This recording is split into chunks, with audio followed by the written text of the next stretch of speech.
Today we'll discuss the events that occurred in North Carolina in 2011. Investigation is a complex and multifaceted process that requires high professionalism, experience, and the ability to think outside the box. During this process, investigators face various challenges such as lack of information, opposition from suspects or witnesses, and the need to work with limited time and resources.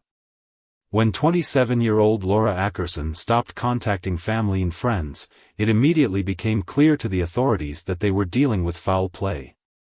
During the investigation, the police realized this was the most horrific case they had ever encountered.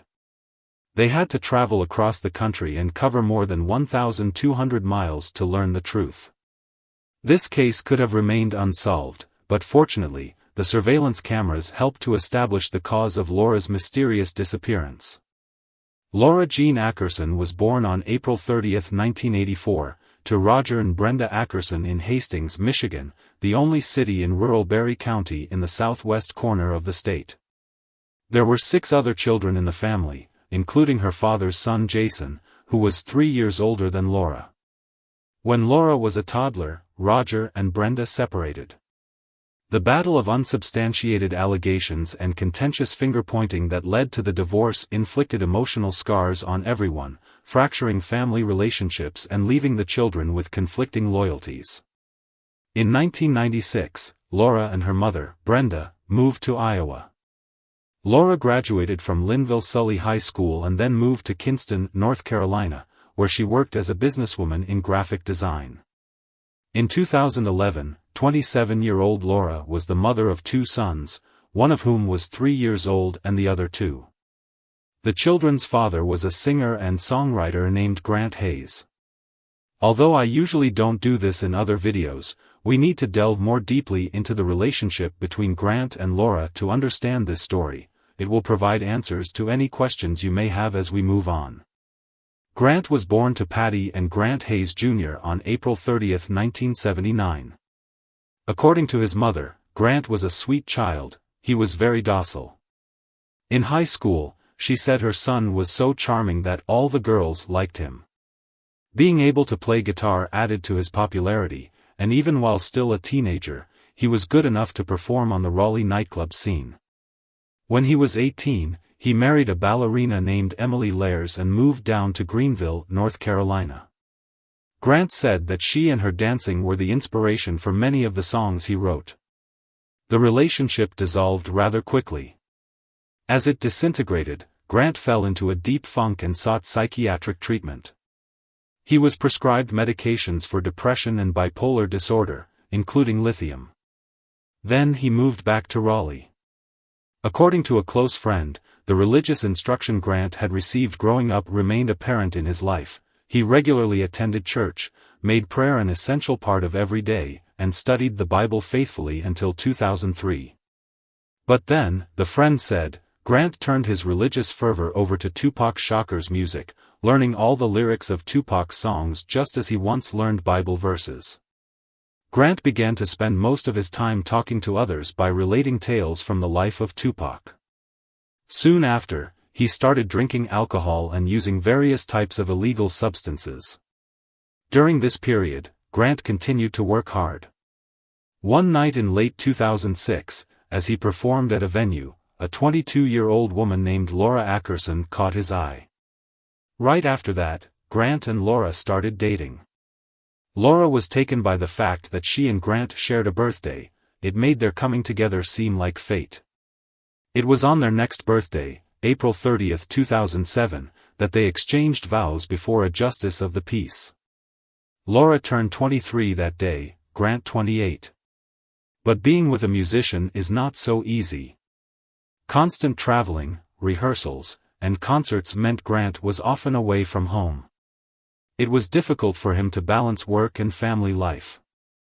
The appearance of children tested the couple's strength even more, and not every family manages to pass this test. Eventually, Laura and Grant's relationship began to deteriorate. Quarrels became an integral part of their lives, and each such quarrel grew into a serious conflict. Laura and Grant often could not find common ground and did not hear or understand each other, they seemed to be speaking different languages. It was too easy for him to dominate and manipulate the young, naive woman. He attempted to establish control over all her activities and associations. In addition, Grant began to behave strangely. Among his most outrageous requests was that he asked Laura to talk to his fans about their intimate lives. When she objected and was horrified at that prospect, he said he didn't understand why she had a problem with it. Laura experienced other incidents that caused her to be fearful for her safety. From time to time, Grant slipped into what he described as his blackouts or lost time. Amid those disengagements from reality, he acted oddly and violently, and then he would fall suddenly into a restless sleep for many hours, twitching throughout as if he were engaged in an unceasing nightmare. He attempted to indoctrinate her in some of his peculiar beliefs. He told her he believed he was a time traveler and that beings from other planets followed him around and often talked to him. He thought that those same beings ran the United States. Not only did he believe a government collapse was imminent, but he also said the world would end on December 31, 2012, and he needed to get enough cash to make it on one of those alien ships at the end of the planet. He believed that very rich, famous, necessary individuals would either be in an underground system of tunnels or on ships while Armageddon raged across the earth. It sounded as if he had read a piece of Scientology literature and appropriated bits and pieces for his own personal religious doctrine. While pregnant with their first child, Laura discovered that Grant was romantically involved with a woman named Kingston. Grant didn't hide it, the grin on Grant's face. While he talked to Kingston on the phone, with Laura in the same room, it made it seem as if he was delighted to keep Laura's insecurity at the highest level possible. Knowing she could hear him, he asked Kingston to marry him and run off with him. When Grant hung up the phone, Laura confronted him. Life with Grant became simply unbearable for Laura. On the day she decided to leave him, she felt unwell and sought medical help. That's how Laura found out she was pregnant for the second time. Thus, she decided to give their relationship another chance. Their second son was born 2 months premature on St. Thomas on August 3, 2009. Grant decided to name him Gentle. Now that Laura was the mother of 2, she wanted more financial stability and grew frustrated that Grant was hanging on to an empty dream. She still believed in Grant's talent, but he wasn't making headway toward turning it into a reliable source of income. She wanted him to return to reality and accept financial and emotional responsibility for their 2 children, but Grant was not going to change. He continued to drink alcohol, use illegal substances, and engage in relationships with other women. One of these women was Amanda Perry. Amanda Perry Tucker was born 7 years before Grant Hayes on April 8, 1972. In 1989, Amanda gave birth to a daughter, Shah, but the relationship with the father of her child did not last long. In 1998, Amanda got married for the second time, but the marriage was short-lived. In October 2000, her husband died from injuries sustained in a fall from a significant height. After getting her film and television degree, Amanda knew she had to go to Los Angeles. That's where the work that she wanted to do was centered. She scored some small parts out there. Among her credits were television shows like The Stepford Wives, The Sopranos, Dexter, and Twins. Amanda was out on a date when she first saw Grant Hayes performing at the Parrot Club. She didn't see him again for another 6 months. Then, one night, she saw Grant Hayes again. They talked, and he gave her one of his CDs. Amanda felt their connection was instant and electric. As a ploy to get to know him better, Amanda asked him to teach her how to play the guitar, and Grant agreed. She told Shah about the lessons and described her teacher as a performer who sounded like Darius Rucker, the lead singer and rhythm guitarist for the Grammy Award-winning group Hootie and the Blowfish. Grant and Amanda were married in Vegas on April 10, 2010. Yet at this very time, Laura considered herself Grant's wife. Laura was stunned and Grant sent her a photograph of his Las Vegas wedding along with a message that he and Laura had never really been married because he hadn't signed the paperwork. She rummaged around in her papers and finally found their certificate of marriage. Laura stared dumbfounded at the piece of paper. He never signed the marriage certificate. Without his signature, the document was not legally binding. She had never been Grant's wife. She had 2 sons with him but no tie that binds. But that wasn't the only terrible surprise Grant had in store for Laura. Grant and Amanda settled in Raleigh, and Laura lived in Kingston, about 80 miles away. Grant decided to get custody of their 2 sons and went to court. You probably think that no judge would grant custody of children to a man like Hayes, but don't jump to conclusions. Grant had filed an ex parte motion, telling Judge Les Turner that Laura was an unfit mother. An ex parte decision is one decided by a judge without requiring all of the parties to the dispute to be present.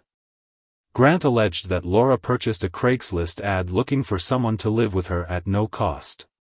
Grant's lawyer suggested that Laura was ready to trade intimacy for housing.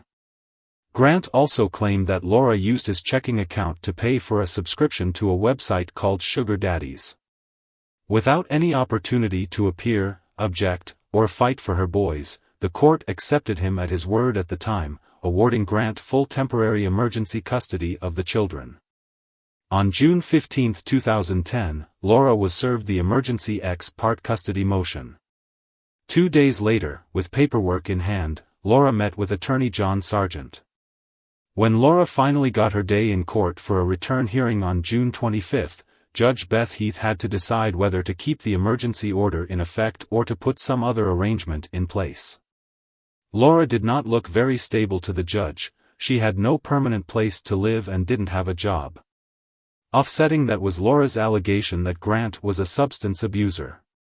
The attorneys met with the judge in chambers and reached an agreement. The children would remain with Grant during the week but would be with Laura on the weekends. They would make the exchange at a public place in Wilson, about halfway between their 2 residences. The judge also ordered a full psychological review of Grant, Laura, and the boys because of the dueling charges about the issue of character and behavior. Additionally, Grant would be the one responsible for covering the upfront cost of the evaluation. A handwritten consent agreement put everything in place. Provisions were made for phone communication, allowing for reasonable contact, and the boys were with the other party, no more than twice a day and 15 minutes or less in duration between the hours of 10 a.m. and 8 p.m. Other conditions were that neither party would get a passport for the children or remove them from the state of North Carolina while the order was in effect. The meeting place established for the exchange of the children was the Sheetz gas station and convenience store near the intersection of Interstate 95 and US 264 in Wilson, about halfway between Raleigh and Kingston. Laura filled her weekends with the boys with trips to the playground and nature parks. They did arts and crafts projects together. One night of each visit was pizza night. Together they'd build little pizzas and pop them in the oven. Grant had a lot of complaints about the new court order arrangement. In a Facebook message to his friend Crystal Wiggins, he wrote, "I'm very happy. I'm stressed from the whole custody arrangement and what it is doing to my boys. Their mom is a woman scorned and well, making life for me as difficult as possible. My wife is going to New York to clean out our place and put it on the market." When Crystal responded with regret that things did not work out with his wife, Grant fired back, "My wife? I was never married to my kid's mother. My wife now is awesome." He continued grousing that the custody arrangement made it impossible for him to leave the state and his rent in New York had been paid up front for a year. In addition to disputes with Grant, Laura now had conflicts with his wife Amanda Hayes and the latter's daughter, Shaw. At one point, Laura's sons told her they had spent the whole day with Shaw. She later called the girl and said, "Stop raising my children.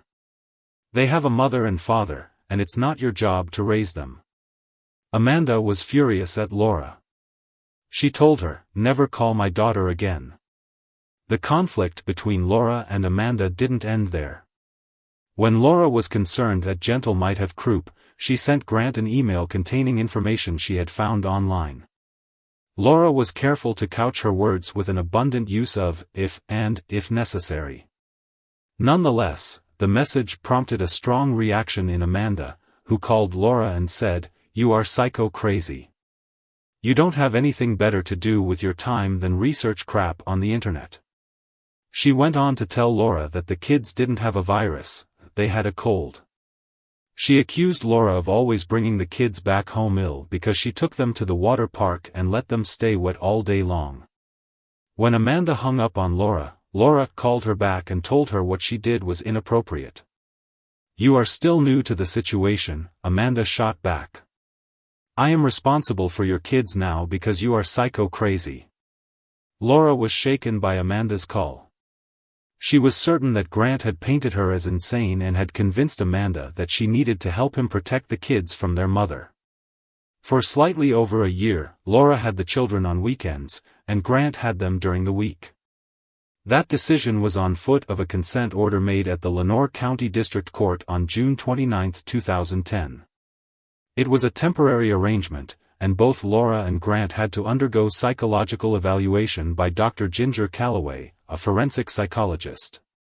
In August, Grant, using Amanda's money, finally made the first down payment of $5,000 to Dr. Ginger Calloway. On Grant's side, there were questions about Laura's psychological state. He stated that she was either mentally unstable or mentally ill. He also claimed that she had a negative impact on the children and was attempting to alienate them from their father. From Laura's attorney, Calloway received questions about Grant's credibility and manipulative behavior. Concerns were also raised about the numerous threats he'd made about taking the children from their mother. The next step on August 26 was a meeting with both Grant and Laura together to determine their issues and evaluate their interactions with one another. In that session, Grant said that he and Amanda wanted full custody and stated that Laura should have supervised visitation only. Laura, on the other hand, said that she thought both parents needed to be involved with the children in an established parenting access plan.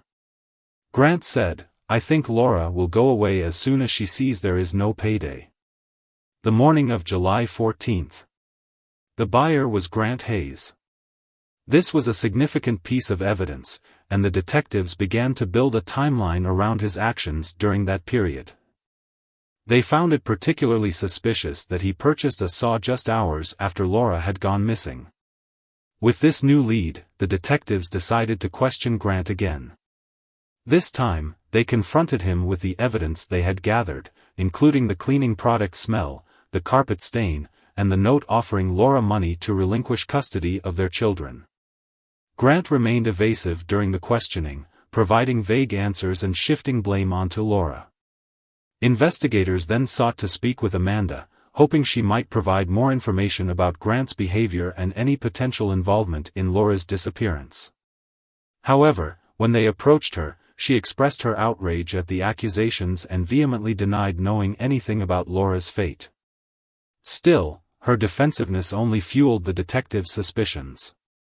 As the investigation continued, the police focused on Grant's actions following Laura's disappearance. They discovered that after he had purchased the reciprocating saw, he had made several cash withdrawals from his bank account. This pattern raised red flags for detectives, who believed he was attempting to cover his tracks financially. Meanwhile, Laura's friends and family were desperate for answers. They organized search parties and plastered flyers across the area, hoping someone would provide a tip that could lead to her whereabouts. The public's concern grew, and Laura's story garnered significant media attention, which only intensified pressure on the police to solve the case. As more evidence came to light, it became increasingly difficult for Grant to maintain his innocence. Investigators learned from acquaintances of Laura and Grant that their relationship had been volatile and filled with conflict, particularly concerning the custody of their children. It seemed that Grant's desperation to gain full custody was leading him to take drastic measures. On July 20, a breakthrough occurred. A witness came forward, claiming to have seen Grant and Amanda's car near Laura's apartment around the time she went missing. This sighting further cemented the detectives' belief that Grant was involved in her disappearance. In the following days, authorities executed a search warrant on Grant and Amanda's property. They meticulously combed through the premises, looking for any sign of Laura. Their persistence paid off when they uncovered a hidden compartment in the basement, containing items belonging to Laura, her belongings, a purse, and personal items that confirmed her presence in their home. Feeling the walls closing in, Grant became increasingly erratic. He attempted to distance himself from the investigation, even reaching out to friends to help him fabricate an alibi. But his attempts to mislead the authorities only made them more suspicious. Finally, the detectives received the results of the psychological evaluations that had been conducted during the custody battle. Both Laura and Grant had undergone thorough assessments. The reports highlighted Grant's manipulative behavior, and Laura's determination to be a responsible mother. The contrast between their psychological profiles painted a disturbing picture of Grant's potential motives and actions. As the investigation continued, the evidence against Grant mounted, and law enforcement was convinced they were close to solving the case.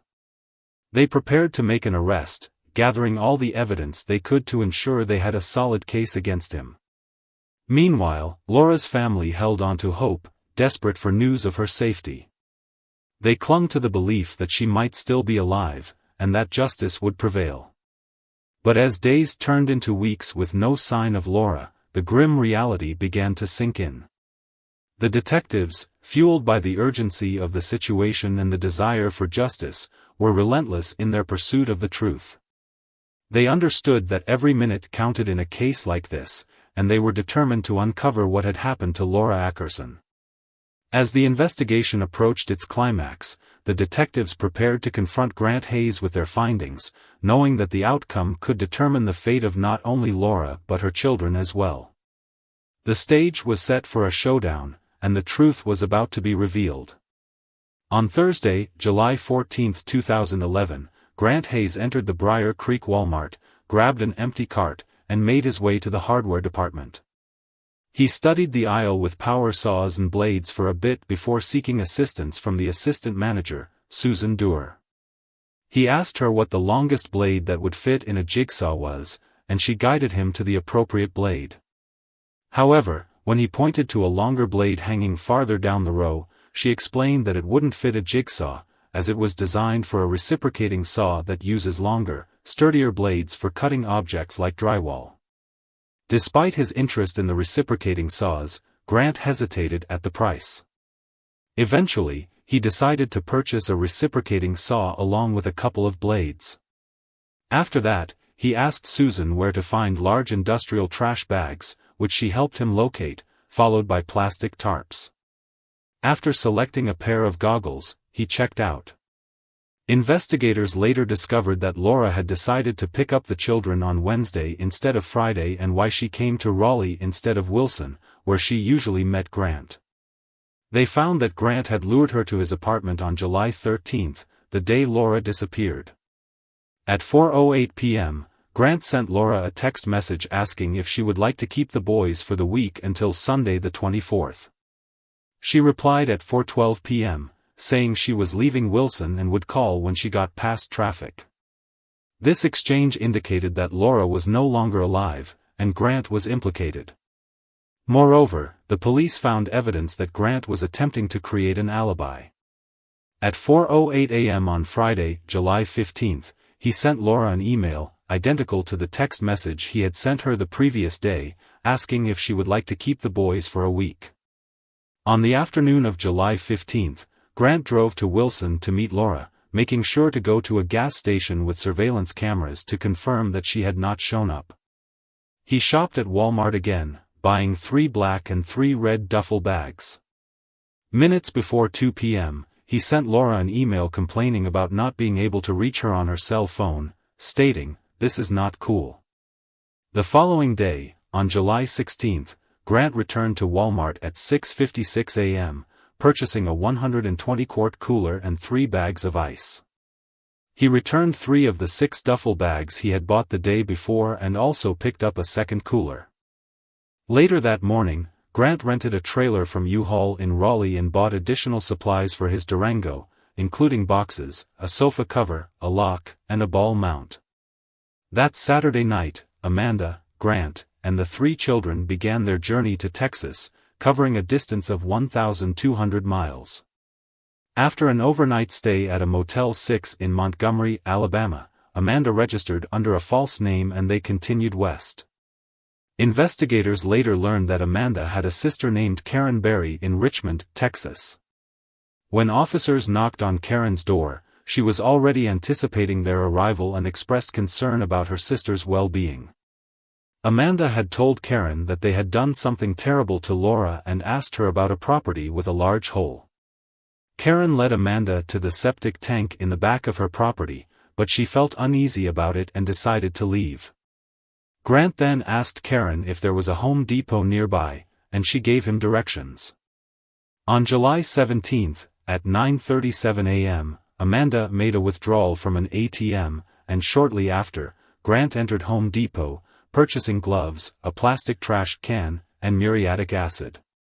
They planned to dispose of Laura's remains with the acid, but after realizing it wouldn't work, Amanda poured it out on the roadside. They then sought to borrow a boat tied to Karen's property, which prompted a special team of divers to search Oyster Creek. They eventually found several body fragments, later confirmed to belong to Laura Ackerson. Grant and Amanda returned to North Carolina on July 25, where they were arrested and charged with multiple counts related to Laura's disappearance. The trial began in 2013, revealing that they were facing financial difficulties and sought full custody of Grant and Laura's sons, leading them to conspire against Laura. During the trial, it was suggested that Amanda had killed Laura during a confrontation about custody, while Grant attempted to distance himself from the actions. The defense argued that the crime was unpremeditated, emphasizing that it was Amanda who had taken Laura's life, whereas Grant was simply covering up for her actions. FBI forensic document examiner Lindsay Den testified regarding a note that Laura had written, giving up custody of her boys for a sum of $25,000. Although it was determined that the top part was in Grant's handwriting and the bottom part in Laura's, the signature's authenticity could not be confirmed. Ultimately, Grant's cellmate testified that Grant confessed to luring Laura into the apartment, where they strangled her. On September 16, 2013, Grant Hayes was found guilty of first-degree life deprivation and sentenced to life in prison without parole. On February 18, 2014, Amanda Hayes was convicted of a second-degree crime and sentenced to 13 to 16 years in prison. 4 years later, she received an additional 20-year sentence in Texas.